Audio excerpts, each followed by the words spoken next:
Hey everyone, and welcome back to another video. And in this video, I'm going to show you how to turn off notifications from the fitness app on your iPhone. Now, this video is going to be particularly useful for individuals. Let's say that you no longer want to receive notifications from the fitness app on your iPhone. How do you actually go ahead about doing so?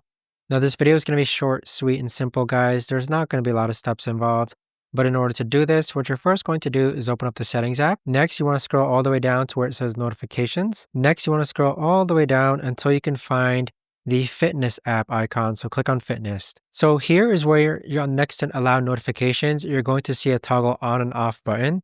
If you toggle this off, that is going to turn off notifications from the fitness app on your iPhone. But there you have it, guys. That right there is the best and easiest way that I know of to actually go ahead and turn off notifications from the fitness app on your iPhone.